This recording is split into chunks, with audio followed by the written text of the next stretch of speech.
오늘은 내니 두려워 말라라는 제목으로 여러분과 함께 은혜를 나누겠습니다. 지난 시간에 오병이어의 표적에 대해서 말씀드렸습니다. 예수님이 오병이어의 기적을 일으키시기 전에 빌립한테 우리가 어디서 떡을 사서 이 많은 사람들을 먹이겠느냐 이렇게 말씀하신 게 예수님이 친히 어떻게 하실 것을 아시고 빌립을 시험하신 것이다 이렇게 말씀드렸습니다. 예수님이 친히 어떻게 하실 것을 아셨다는 것은 하나님이 예수님을 통해서 뭘 어떻게 하실지를 예수님이 잘 아셨다는 겁니다. 다시 말해서 자기를 통해서 하나님이 어떻게 역사하실지를 예수님은 다 알고 계셨다는 거죠. 여러분, 믿음은 그래서 하나님이 앞으로 어떻게 하실지를 아는 것입니다. 여러분, 이게 중요합니다. 예수님은 하나님이 자기를 통해서 뭘 하실지를 알았습니다. 보리떡 5개와 물고기 2마리로 5,000명을 먹이실 것을 아셨다 이 말입니다. 이게 바로 예수님의 믿음이었어요. 하나님이 함께 하시면 어떤 불가능도 가능하게 될 수 있다. 예수님은 그걸 굳게 믿으셨습니다. 그리고 사람이 떡으로만 살 것이 아니라 하나님의 입에서 나오는 모든 말씀으로 말미암아 살 것이다. 이 말씀을 믿었습니다. 여러분, 이 말씀이 어디 나오는가 하면 구약 신명기 8장에 나옵니다. 8장의 2절부터 3절까지인데요. 제가 한번 읽어드리겠습니다. 내 하나님 여호와께서 이 40년 동안에 내게 광야길을 걷게 하신 것을 기억하라. 이는 너를 낮추시며 너를 시험하사 네 마음이 어떠한지 그 명령을 지키는지 지키지 않는지 알려 하심이라. 너를 낮추시며 너를 줄이게 하시며 또 너도 알지 못하며 내 조상들도 알지 못하던 만나를 내게 먹이신 것은 사람이 떡으로만 사는 것이 아니요 여호와의 입으로 나오는 모든 말씀으로 사는 줄을 내가 알게 하려 하심이니라. 예수님께서 이 신명기 8장의 말씀을 인용하신 겁니다. 하나님이 이스라엘 백성들을 40년 동안 광야에서 훈련을 시키신 이유와 목적이 어디 있느냐? 바로 이 사람이 떡으로만 살 것이 아니라 하나님의 입에서 나오는 모든 말씀으로 산다는 것, 이거를 알려주시기 위해서입니다. 여러분, 이게 참 중요합니다. 자, 여기 하나님의 입에서 나오는 모든 말씀, 이 말씀이 뭡니까? 바로 예수님을 얘기하는 겁니다.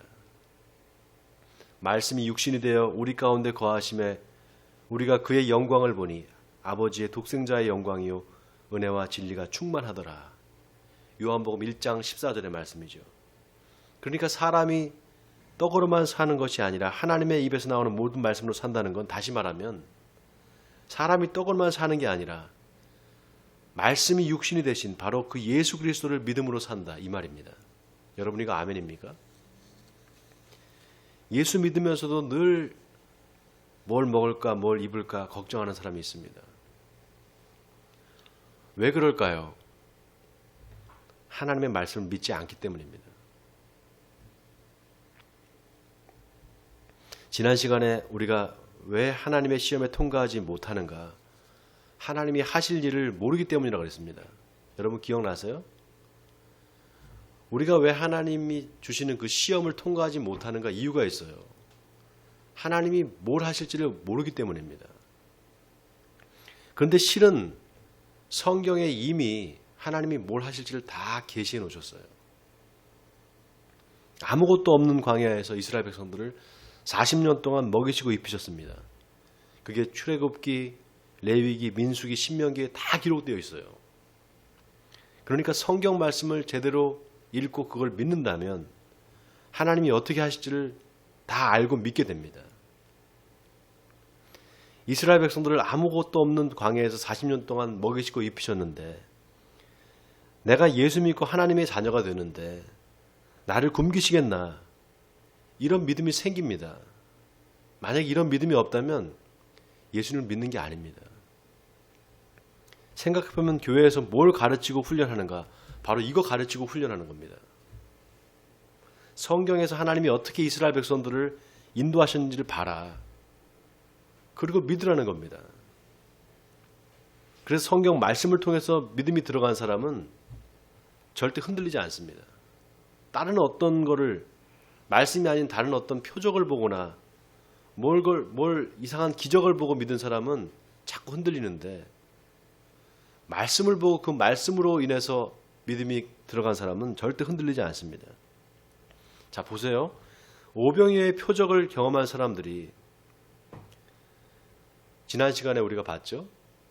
오병이어의 표적을 경험한 사람들이 예수님의 뜻과는 전혀 상관없이 억지로 예수님을 왕으로 삼으려고 했습니다.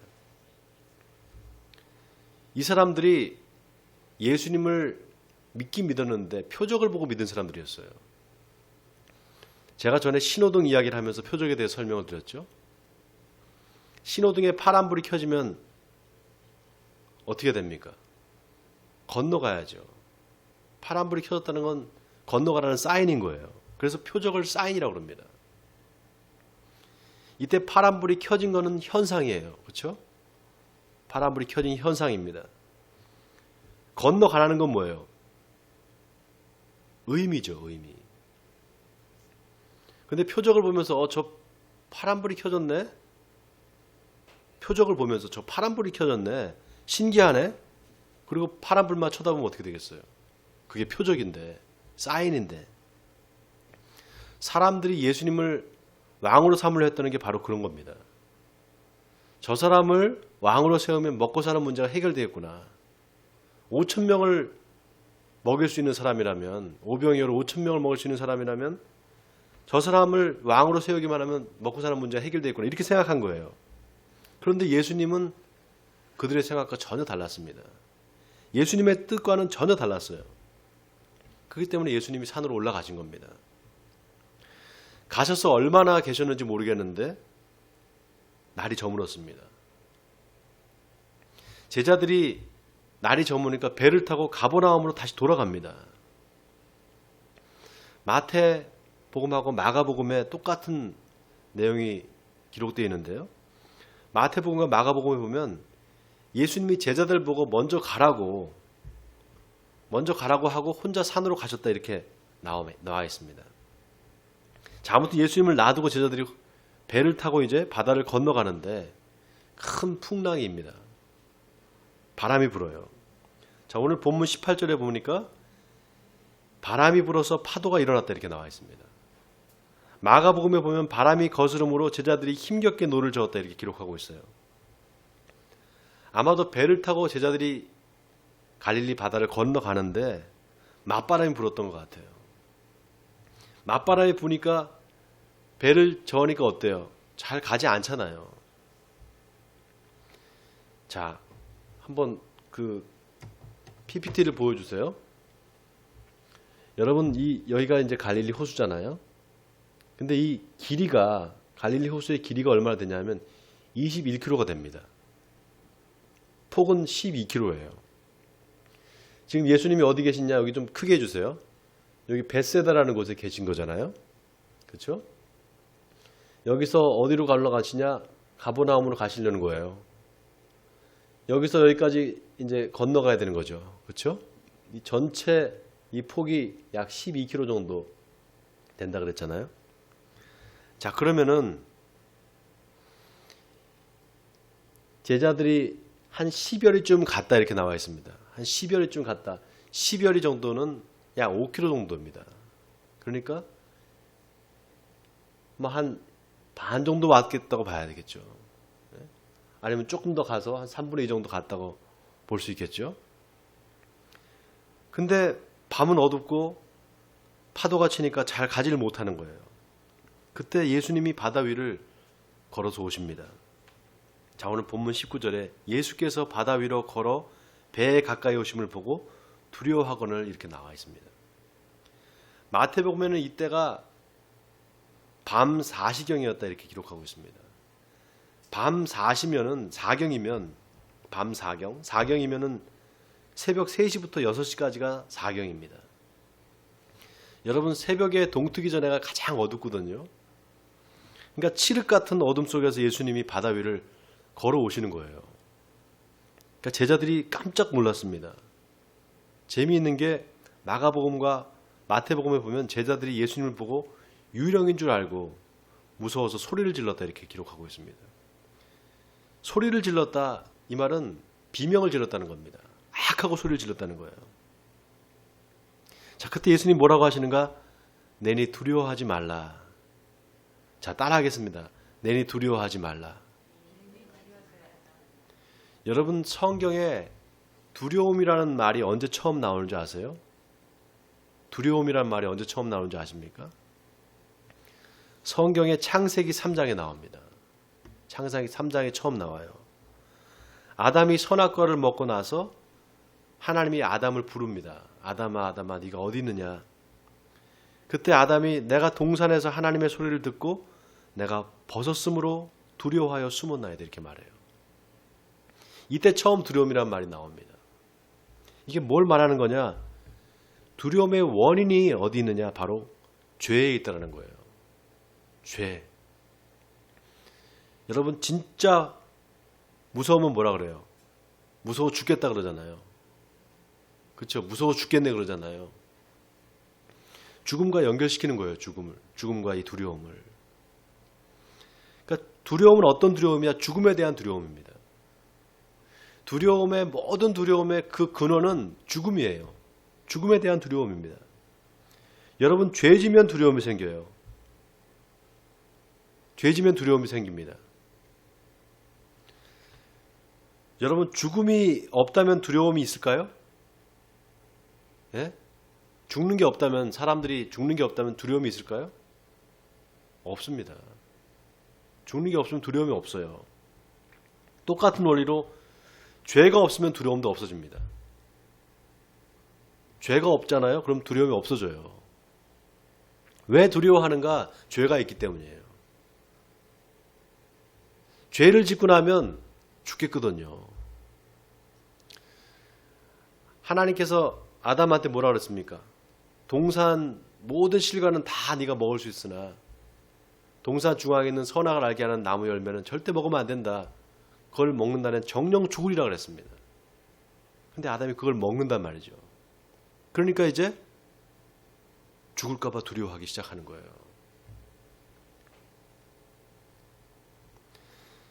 자, 여기 제자들이 왜 이렇게 두려워했을까? 요한복음에는 유령을 봐서 두려워했다 이 말이 없어요. 마가복음과 마태복음에는 유령을 본 것처럼 제자들이 착각을 해서 두려웠다 이렇게 나와 있는데 요한복음에는 그런 말이 없습니다. 그냥 바다 위로 걸어 배에 가까이 오는 걸 보고 두려워했다 이렇게 나와 있어요. 그런데 예수님이 내니 두려워 말라 하시니까 이에 기뻐서 배로 영접했다 이렇게 나와 있습니다.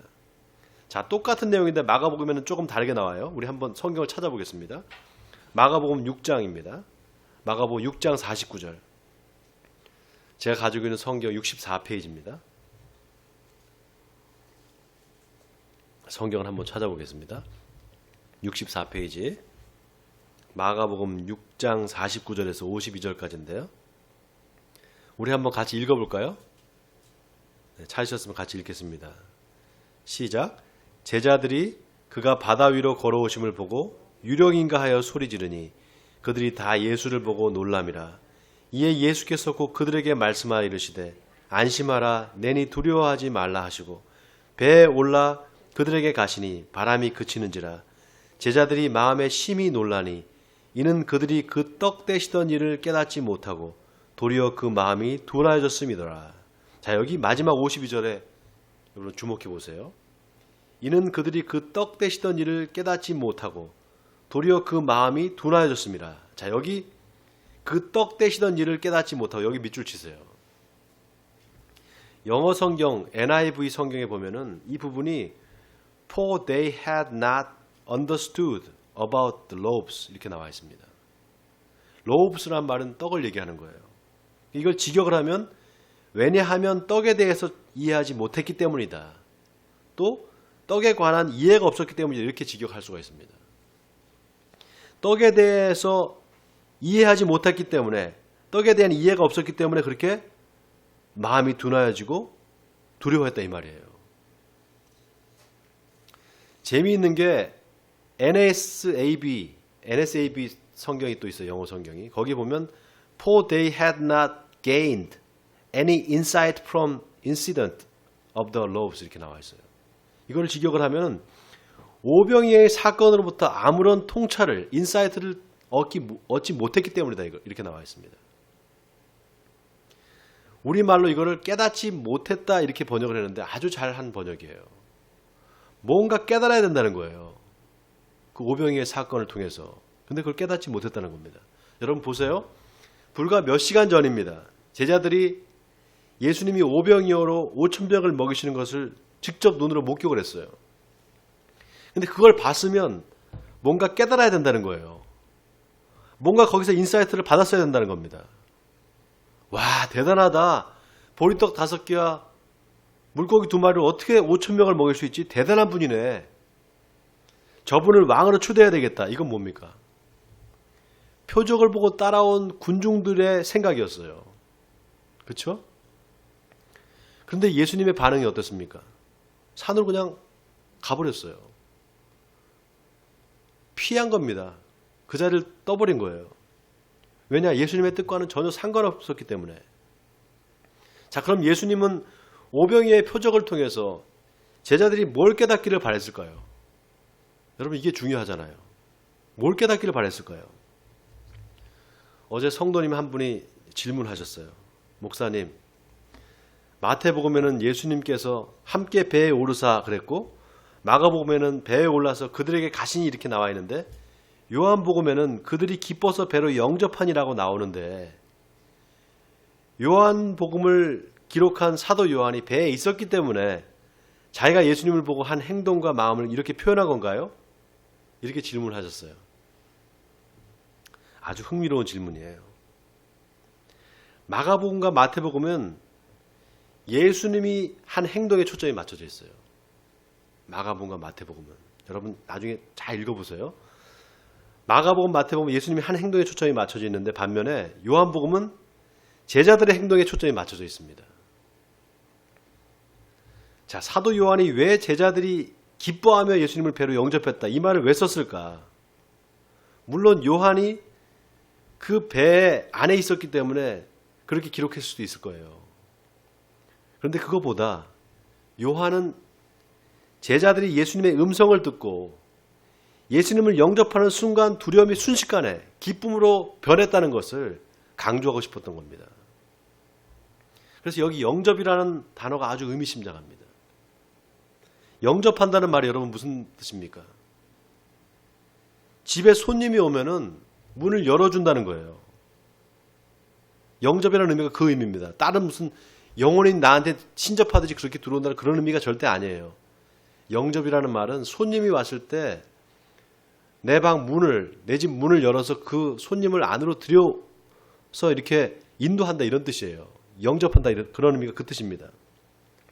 그런데 배에 오르게 했다 하면 그냥 배에 오르게 했다 하면 되는데 왜 굳이 배에 오르는 걸 영접했다 이렇게 말했을까? 여러분 좀 이게 이상하지 않아요?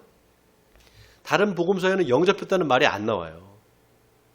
오직 요한복음에만 나옵니다. 자, 다시 우리 20절과 21절 한번 볼까요? 우리 본문 20절 21절 한번 다시 읽어보겠습니다. 자, 시작. 이르시되 내니 두려워 말라 하신대 이에 기뻐서 배로 영접하니 배는 곧 그들이 가려던 땅에 이르렀더라.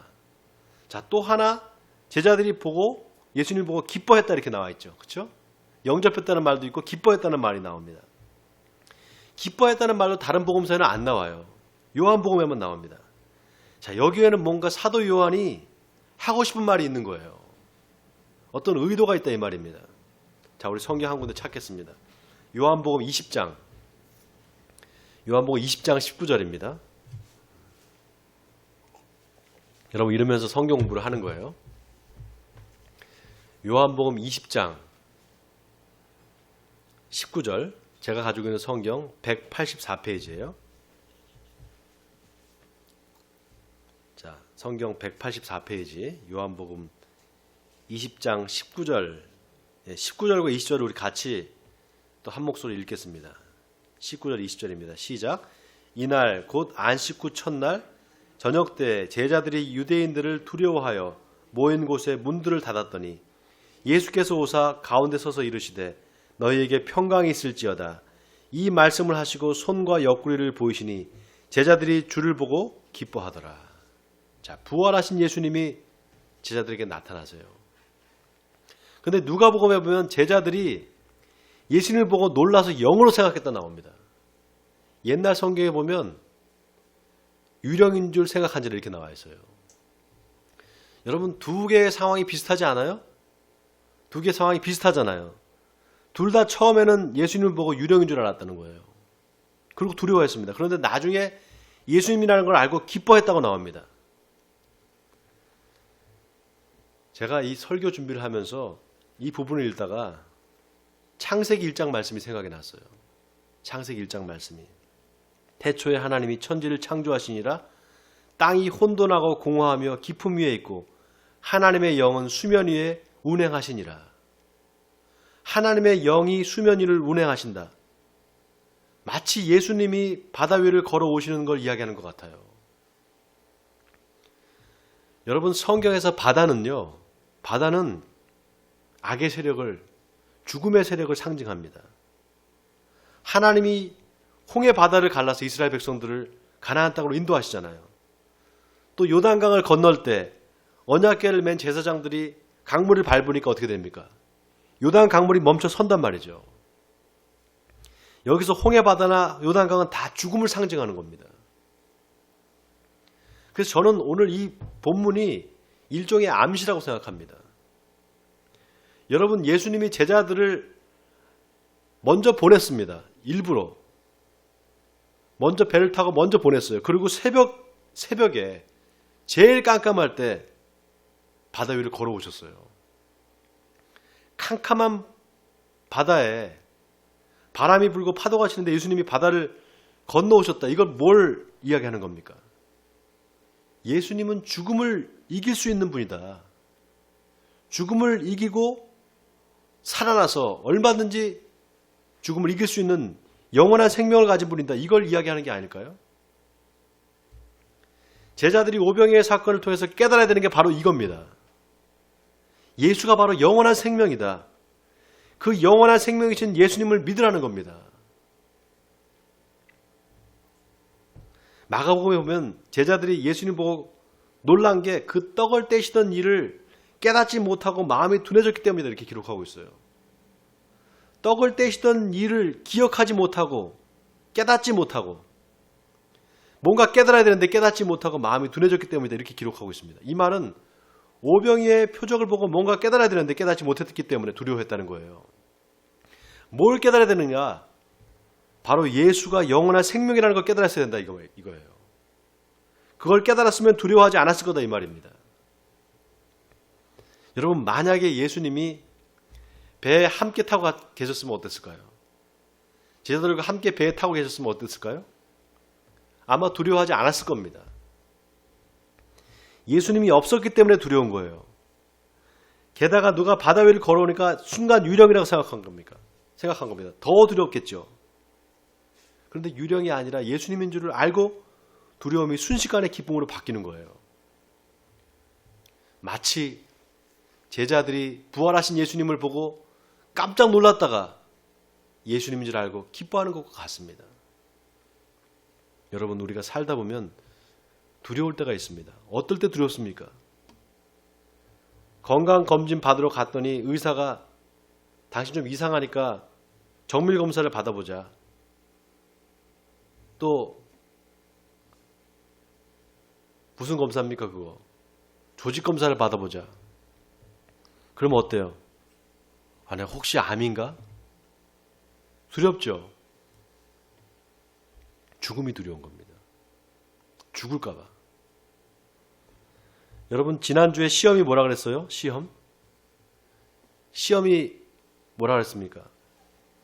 모르고 안 배운 걸 테스트하는 게 아니라 다 배우고 아는 걸 테스트하는 게 시험이라 그랬죠. 그렇죠? 시험 문제 안 배운 거 모르는 거 내는 거 봤어요? 다 가르쳐주고 배운 거를 시험 문제를 내잖아요. 하나님이 우리를 시험한다고 할 때 그 시험은 안 가르쳐준 게 아니에요. 이미 다 가르쳐주시고 배운 걸 진짜 얘가 아는지 모르는지 테스트하는 겁니다. 여러분 인간이 살면서 한 번은 꼭 거쳐야 되는 시험이 있어요. 누구도 피해갈 수 없는 시험이 있습니다. 어느 누구도 피해갈 수 없어요. 그게 뭔지 아십니까? 바로 죽음입니다. 바로 죽음이에요.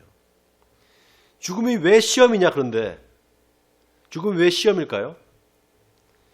예수님이 이 죽음에 대해서 알려주셨어요. 그리고 우리가 배웠기 때문입니다. 예수님이 나는 부활이요 생명이니 나를 믿는 자는 영원히 살겠고 무릇 살아서 나를 믿는 자는 영원히 죽지 아니하리니 이것을 네가 믿느냐 그랬습니다. 그리고 뭘 보여줬습니까? 그 말씀하신 다음에 뭘 보여주셨어요? 죽은 지 나흘이 지난 나사로를 다시 살리셨습니다. 사람이 죽었다가 어떻게 다시 살아날 수 있느냐?